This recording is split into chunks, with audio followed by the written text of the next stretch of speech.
Hey listeners, this episode is brought to you by EF World Journeys. Today's travelers want more from their vacation. That's why more people are turning to travel professionals to help them explore the world with confidence. For nearly 35 years, EF World Journeys has been the go-to guided experiential travel company for leisure travelers who want to learn more about people, places, and cultures around the world. Its brands EF Ultimate Break, EF Go Ahead Tours, and EF Adventures serve everyone from Gen Z to baby boomers and help tens of thousands of US and Canadian travelers every year explore 400 bucket list destinations. EF World Journeys is one of North America's biggest guided group tour companies, and its expert planned immersive itineraries focus on the big moments and little things that make travel and meeting new people so rewarding. It's experiential travel that goes deeper, where every journey builds a connection, inspires wellness, and fuels a lifelong love of learning. EF World Journeys, guided by experts, driven by curiosity. To learn more, go to efworldjourneys.com.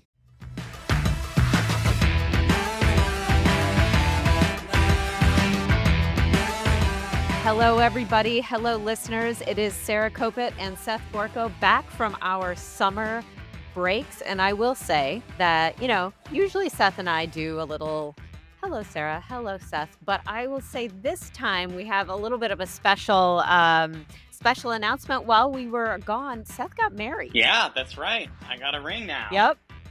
I'm a married man now. Yep. So Seth got married. Congratulations, Seth. You can send all your gifts to, Seth's house. So it's been a great summer. Yeah, it's been a great summer. How was it? Yeah, huge summer for me. It was just amazing. It is crazy. We do a lot of events at Skift, so you'd think I know a lot about event planning. You don't know anything about event planning until you've thrown the biggest party of your life, most expensive biggest party of your life, and everyone shows up. And it was awesome. I really enjoyed it. So, that's so good. Thank you so much. That is so great. All right. So today we're going to kick back off, get right back into the hot seat. Today we're going to talk to Blake Scholl. He is the founder and CEO of Boom Supersonic. And Seth and I are super excited to talk to you, Blake, because we want to know when we're going to get to take a 3-hour flight to London, I guess, from New York City. That's what we want to know. Sarah, Seth, thank you so much for having me. The answer is about 4.5 years. I guess we're done with the podcast now. All right, wrap it up. We're done. Yeah. Thank you very much. Yeah, good times. So you actually do have a projected date for when you're going to start. Yeah, no, we long story short, we've proven all the technology. Earlier this year, we flew supersonically, the first supersonic jet ever built outside of a government. First time it's been done privately. We did it about 6 times more efficiently with money than has ever been done before. We demonstrated we have a solution for sonic boom. It's actually way easier than everyone claimed it would be. And so we're now in scale up mode. So we actually just ordered a whole bunch of the production equipment. We're going to need to scale up first the engine and then the airplane. So it's LFG mode here. And our goal is to have the first bird roll out of the hangar in about 2 years, in the air in 3, and ready for passengers by the end of 29. Wow.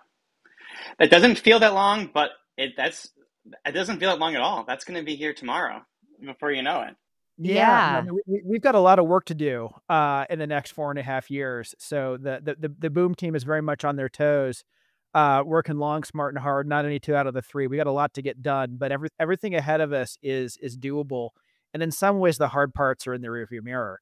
As we've demonstrated we can do this, and the technology is there. We just got to scale. How did you get here? I mean, it seems a little take us back to the beginning. Yeah, well, I guess I'll start with my personal story. I've loved flight since I was a kid. I think I was part of, in some ways, the missing generation that did not go into aerospace, even though it was our deepest passion.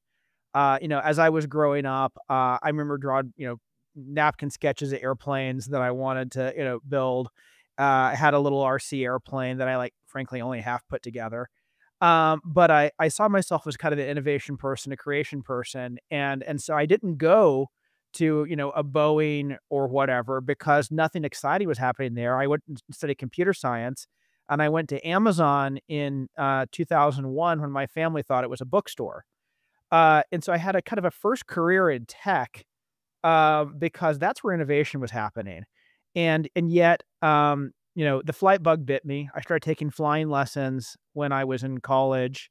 Um, and in 2007, I was living in Seattle, out of my, Amazon time. And I went to the Seattle Museum of Flight, where there's, one of the 7 British Airways Concordes is parked out in the museum there. I remember, and I took pictures of it. I took pictures of the SR-71 Blackbird that's also out there. And I remember thinking, like, how is it that the most amazing commercial jet and the most amazing military jet are in a museum, not in the sky? And I think it's totally fine for airplanes to end up in museums, but they deserve to go to a museum because we got something better. And so that day I put a Google alert on supersonic jet. I kind of told myself I have a lifetime goal of breaking the sound barrier, and I I wanted to be first to know when I could go buy a ticket, because I thought that's how I would do it, by buying a ticket, because obviously someone else is going to go solve this. But I spent nearly a decade just kind of watching that Google alert basically not go off. There was no credible effort to pick up where Concorde had left off. There were a bunch of things that were obviously not going to work. And then after, I think it was 2014, I had sold my first company that was a mobile apps company to Groupon. I had like tortured myself doing internet coupons, and I was yearning to work on something that would matter. And I kept thinking, why is no one doing this supersonic jet thing? There's got to be a good reason. It's probably a terrible idea or impossible. And I just want to know for myself, and then I'll confidently move on to the next idea. But instead, what I found was, basically nobody else had looked carefully. Nobody had run the math. Nobody had looked at it from first principles with modern technology. And the remarkable answer was, you didn't have to invent anything. If you took 787 level technology, you could build a supersonic jet that had 100 times larger market opportunity than Concorde ever had. And of course, we'll go on all the detail on that. But that's where my journey started 14 years ago, or sorry, 11 years ago in 2014. Let me ask this question as a quick follow-up, since we're on the past, and I want to move to the future and where we're going. But you're a tech guy. This just while we're on the how we got here, how is this possibly an investable idea? Like if you're a venture capitalist and you want to do something asset light, this is the exact opposite of that. This is just how many years? I mean, how many years is it now? You're going to burn cash, serious cash, not server costs. Like, you're going to be manufacturing stuff, right? Like, how does that part of that story work? So that's the mythology that's out there. That there are a bunch of mythologies that result in people not solving big problems in the world because they sound plausible, but when you look at the math, the story is actually not true. And that's a great example of a story that gets repeated a lot, but when you look at the math, it's actually totally not true. Okay. Let me answer that in a couple different angles. One is, if you go look at the capital intensive hard tech companies that people think of as being in boom like categories, so call it Anduril, SpaceX, Tesla, that group. And then you look at what everyone says, oh, it's the venture light investable business. It's Airbnb, it's Uber, right? By the way, Airbnb and Uber consumed way more venture capital than any of these things that are theoretically not investable. So WTF? There's actually one key thing that is the thing that makes a difference, which is, if you're building a software company, it's easy to prove you're building something people want.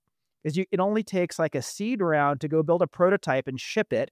And then you found out that you built the right thing because people are buying it. And then you pour the money on that's summon strangers from the internet so I can take a car ride with them.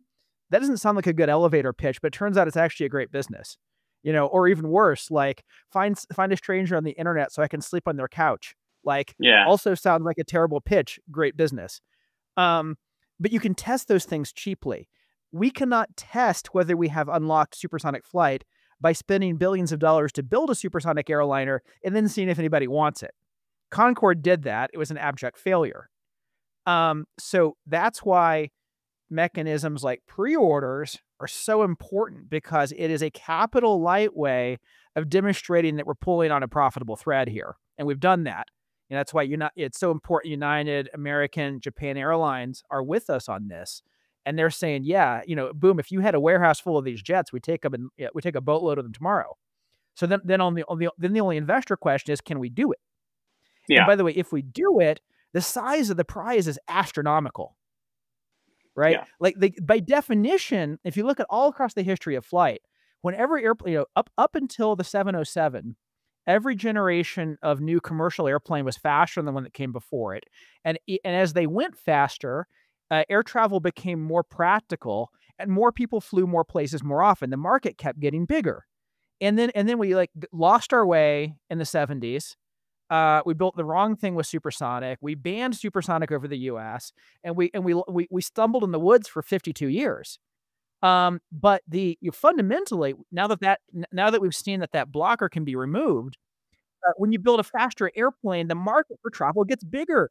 We're all going to go to London more when it's 3 hours, not 7. This is not rocket science. This is like 101, like what air travel is all about. So by definition, Boom can be a bigger company than Boeing. It's going to need to be. The travel to Hawaii went up 6-fold in the first 10 years of the jet age. Is supersonic flight going to double travel, triple travel, 5 times travel? I don't think we know, but it's not going to be the same. It's going to be a lot more. So Boom is going to be a bigger company than Boeing. This could be $1 trillion company. We just have to deliver it. So that makes it an amazing investment. And then there's also something I can't tell you everything about yet, which is we figure out how to do it for radically less money than anyone thinks. Tell us more. And Tell us more. Come on, Blake. Yeah, I can't. So I can tell you half of it. I can't tell you the secret second half. The first half is now that we've actually finished XB1, that's our demonstrator airplane. We can now settle the score. We did that airplane, including the money to build it, the management overhead, the flight test, the jet fuel, the pilot training, that entire program, soup to nuts, was $190 million. By the way, if we did it again, we could do it for half of that. We learned so much. The closest comparable thing is the NASA Lockheed X-59, which is built like the same way, any big company would do an airplane program today.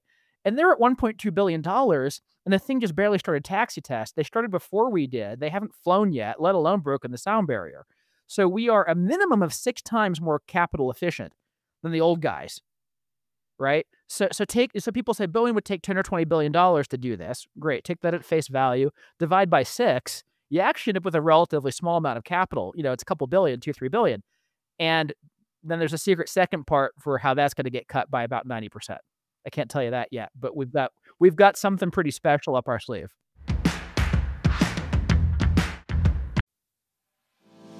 Hey everybody, I'm Sarah Kopit, Editor-in-Chief at Skift, and I've got to be honest with you, I am just blown away by how fast our industry is changing. AI is transforming how people book, platforms are flipping business models and consumer behavior. It is more unpredictable than ever. And that's why I am so excited for this year's Skift Global Forum happening September 16th through 18th in New York City. This year's theme jumps into the future, Travel 2030, people, platforms, and new paths forward. You'll hear from leaders at Booking Holdings, IHG, AirAsia, plus dozens more shaping the future of travel. And this year, we've got more than just stage talks. We've got expert-guided roundtables and new networking formats designed to spark real conversation so you can do real business.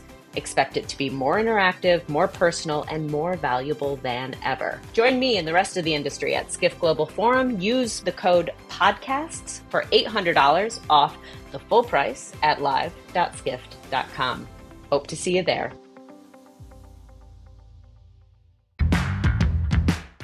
So talk to me a little bit about the science. You mentioned it right up at the top about how, what the solution is for when you break the sound barrier. What are you guys doing? Yeah, so first off, it's a myth that you have to solve sonic boom to bring back supersonic passenger flight.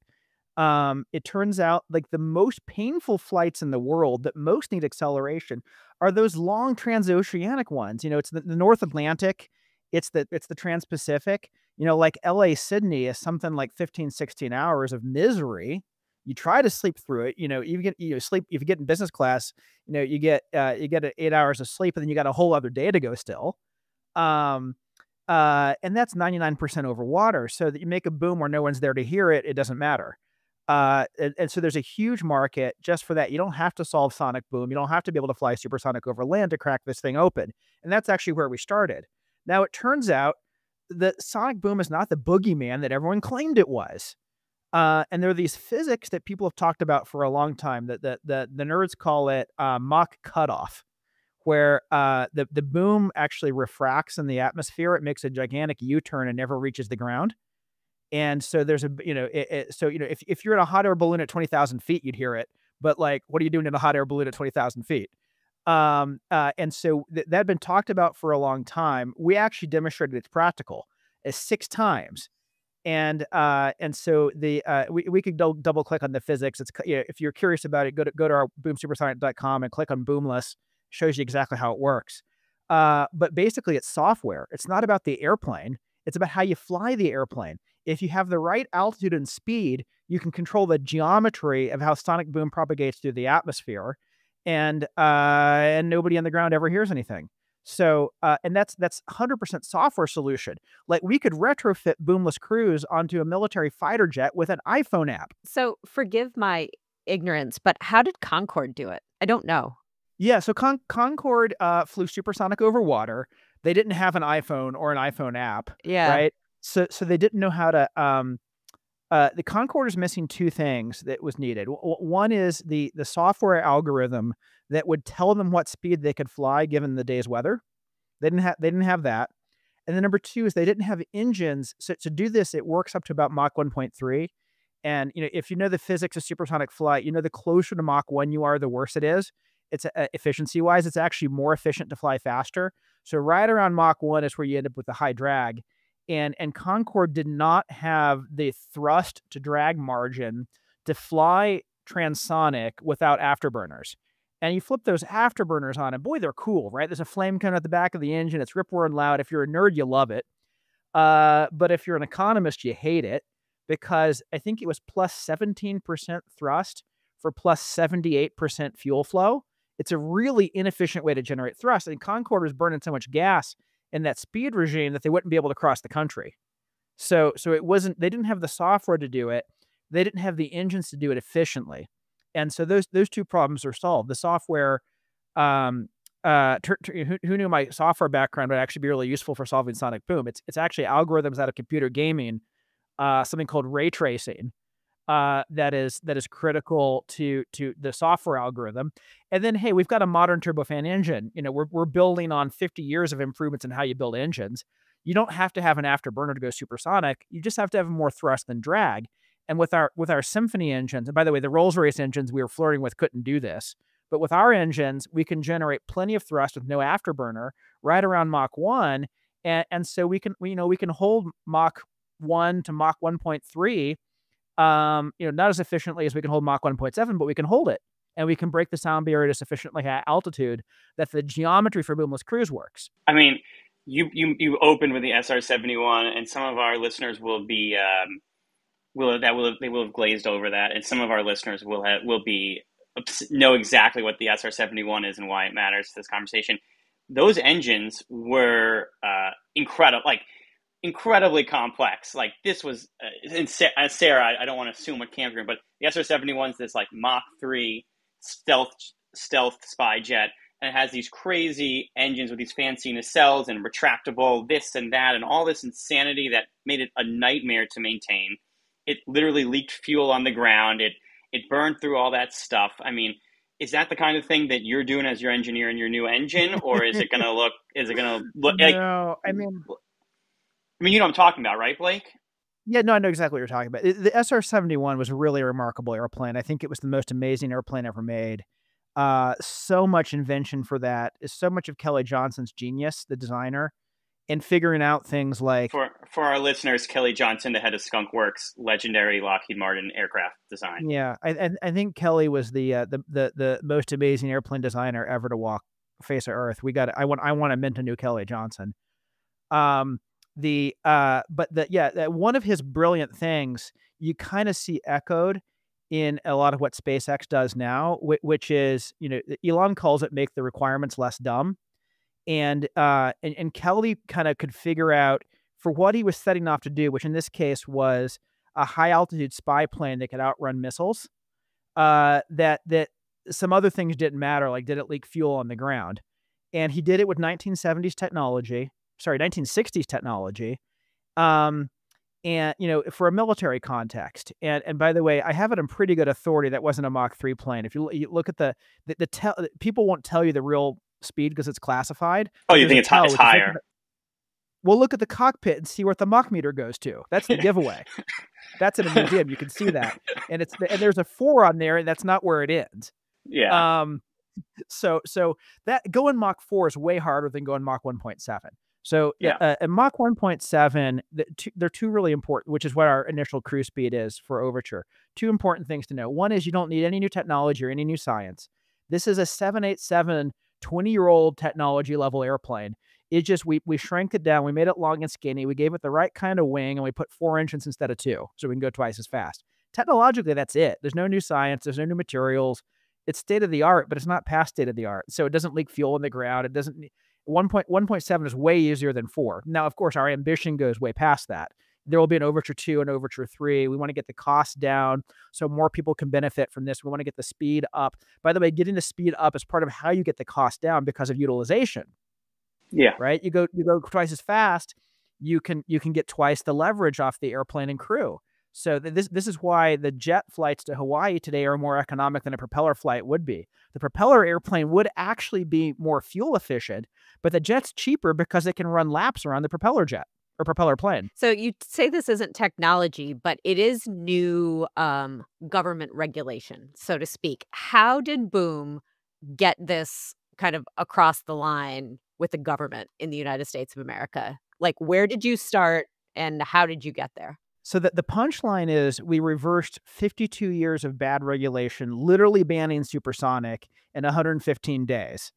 And I'll tell you the story of it. Yes, please do. It started with the linchpin was taking a theoretical solution and demonstrating that it really worked in reality. So XB1 was absolutely essential for this. No way it would have happened without that. So February 10th, we flew supersonic on our second sortie, and we announced Boomless Cruise. And my plan was to fly to DC that night on one of these terrible like pink eye flights, and start the lobby effort the next day. And so I tweeted about it that afternoon. Elon reposted it and said, obviously we're going to get rid of dumb regulations like that. And by the time I landed in DC, I had an invitation to the West Wing. So that was Tuesday, February 11th. By Thursday, the airplane had made its way into the Oval Office, the airplane model meaning.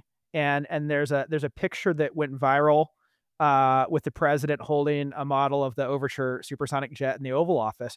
It went viral once because it was pretty cool to have a president holding a supersonic jet model in the Oval Office. It went viral for a second time because if you zoom in on that photo, there's a mirror behind the president, and if you look closely in the mirror, you see Elon. So it's very much a point in time, and we just ran through trying to make this happen as quickly as we can. And this goes back, I think, to one of the premises of the company. Speed isn't about saving time. Speed is about doing what you would otherwise not do. And this is true in many areas in life. So if London is 7 hours, many times we'll shrug it off and not go. Just the same way when Hawaii was 16 hours before jets, a lot of people went to wine country instead. When you speed things up, people say yes when they would otherwise say no. And so, we looked at where we were in February. We said there's a very unique window of opportunity here. The world's excited about what we just did. We've got a administration that's excited to deregulate. We've demonstrated this can be done in a way that's friendly to people on the ground. There is no opposition. Lots of people get excited about this. Let's get the change done before anybody forgets. And so I told my team we're going to go do everything we can to get this done. And so we spent a lot of time at the White House. We spent a lot of time on the Hill. And we managed to get a bipartisan bill to be introduced, the Supersonic Aviation Modernization Act, got introduced in the House and the Senate at the same time with exactly the same wording with sponsors on both sides of the aisle. By the way, that means this thing is going. And we had a couple rounds of meetings at the White House by this point, and we got a call from the White House that basically said, there's no way we're letting Congress scoop the president on this. The president's going to get ahead of this, and then Congress can codify it. And so that's what happened. And it was June 6th. So from February 10th to June 6th is how long it took to reverse the regulation. Do you think if Elon Musk wouldn't have been in the White House, it would have happened? Oh, he definitely helped, and I'm very grateful to Yeah. Elon for his support. It would have gotten done anyway. We're just Yeah. too much at Boom. We're just too stubborn. Like we're gonna make our own way through these things no matter what it takes. So when you do your first flight, how much do you think the tickets are going to cost for passengers? First flight's tricky question. So I think Yeah. it's easier to predict the distant future than it is the near future. The distant future is when we've produced enough of these jets. By the way, it's going to be hundreds or thousands. If you just run the math and say, what does it take to take today's business travelers? People are flying first or business today. Take them supersonic on routes they're already flying. Don't assume anybody's flying any more than they already are. And only the routes where it's going to be profitable at a business class fare. It's 1,400 airplanes. So when we've got 1,400 airplanes out there, we know how supply and demand works. Over time when they're in equilibrium, the price equals cost plus a reasonable margin. And at that point, it's going to be a business class fare. So give you the numbers. Round trip across the Atlantic, break even fare with an 80% load factor is $3,500. So people routinely pay $5-10 in business class today. So at $5,000, this is a 30% gross margin product for United and American and anybody else who takes this, right? So I think you can see this as a business class product. Now, out of the gate, every time I say that, my customers cry a little bit because they know they can charge way more, especially early days. So I would not be surprised if the early flights had fares they were bigger than what was charged on Concorde because there's not enough airplanes and the experience on board is so much better than it was on Concorde. Do you think, will you be able to match the hard product, to use an aviation geek term of hard product? Yeah. This is going to be a much smaller aircraft than a modern 787. These airlines are in this race to put these insane suites and stuff. Like you're obviously going to win on speed, but will you be able to match that like experience?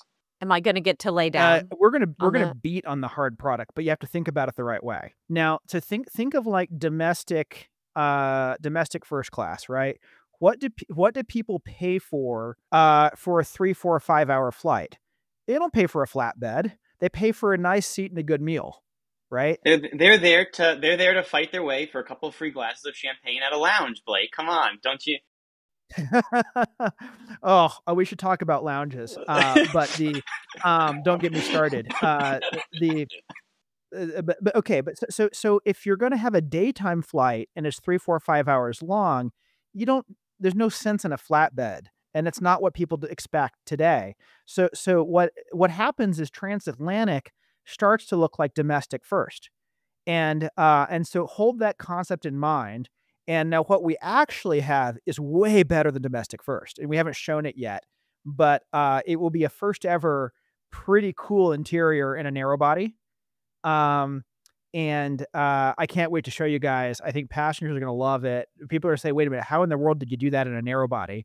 And it's way better than Concorde, and it's way better than anybody's domestic first class. My father-in-law rode on the Concorde. He's the only person I know that ever took a flight on the Concorde. Man, I never got to. He said it was amazing. I'm so jealous. Yeah. By the way, the Concorde seats have one thing you won't find on Overture. Any guesses? Oh gosh. Headphones. Yeah, you got it. You got it. Yes. No ashtrays on Overture. Let me know if we should bring that back, but I think we can skip that one. No, I think we can skip that one. Definitely. You need a pod for the vape juice. So let me just be honest here. I mean, not honest here, but like, I love this idea.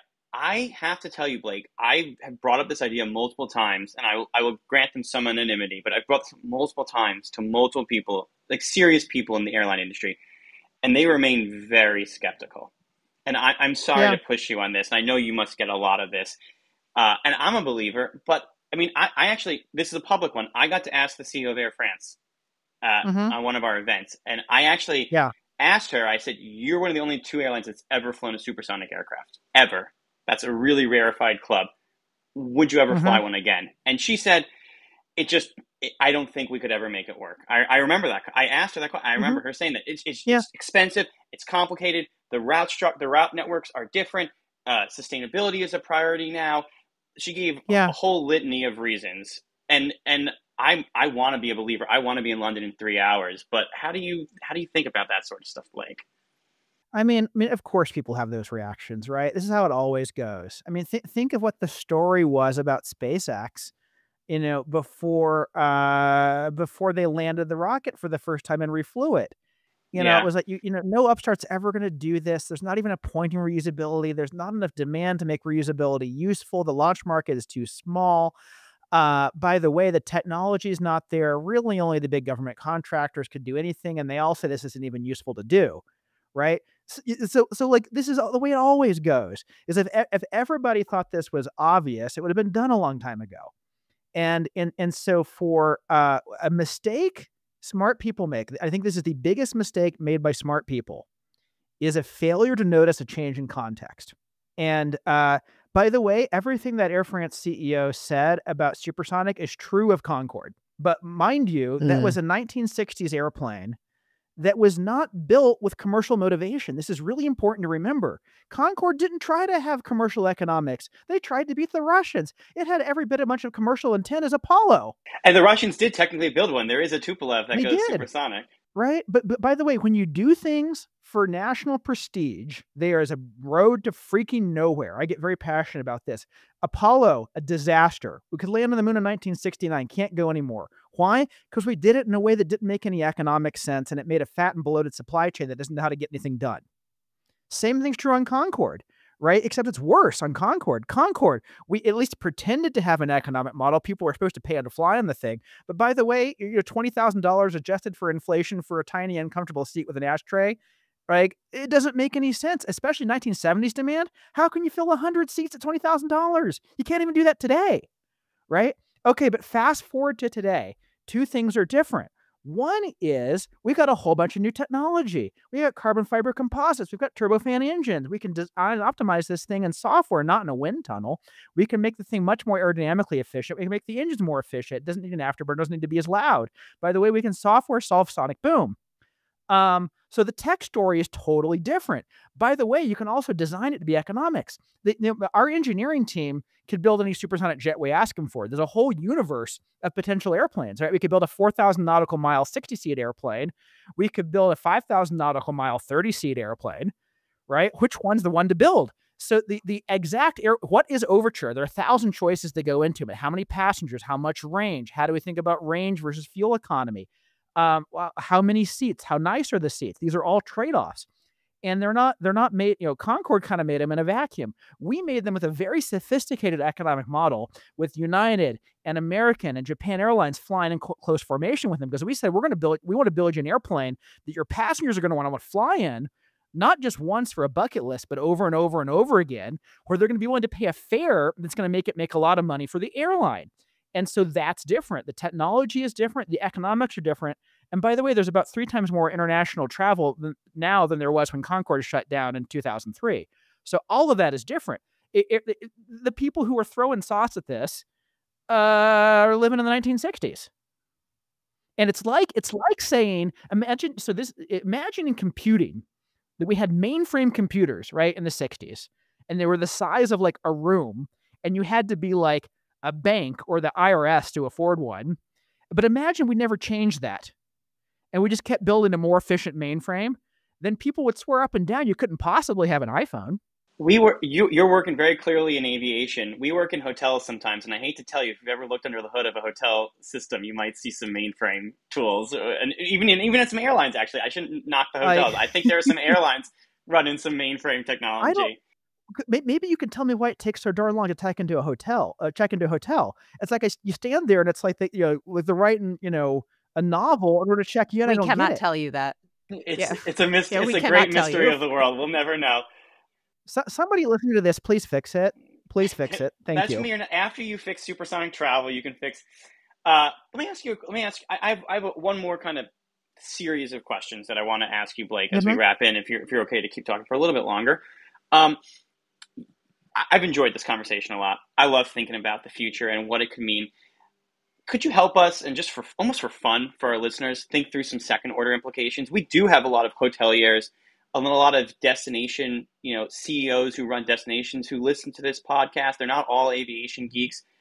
I mean, you're talking about the 60s. I'm thinking about this. In the 60s, people used to vacation in the Poconos, in the Catskills. That era was in some ways killed by the jumbo jet. So are there going to be destinations that will be killed by the return of supersonic? And are there some destinations that will be born because of the supersonic? And as you think through second order, third order impacts, you got any fun ideas for us?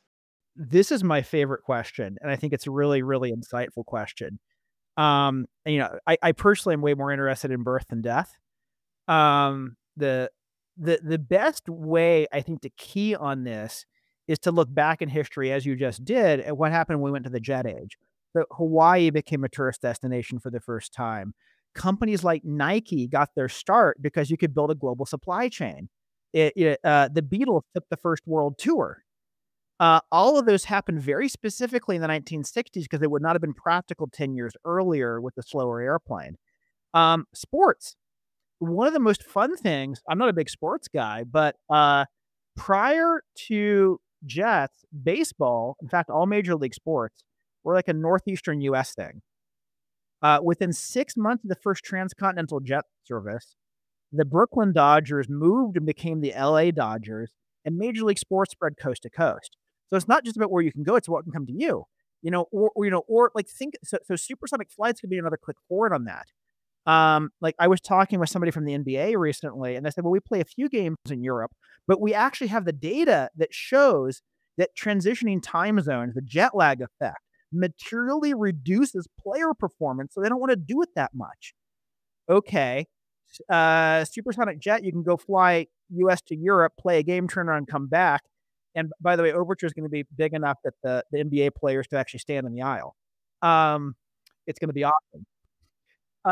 So I think but by the way, nobody at Boeing ever would have said, by the way, the jet is going to change the shoes we wear, because there's this guy, Phil Knight. He's going to go to Japan on a chance trip after business school. He's going to fall in love with Japanese style running shoes. He's going to start this thing called Nike, and it's going to change the way we all wear shoes. Like, no one would have predicted that. And so I don't think we're smart enough or imaginative enough to imagine what other innovators are going to do with the capability. But I think one thing we can be sure of is there are going to be second order effects. And it's going to result in a lot more travel. It's going to result in a lot more cultural connection.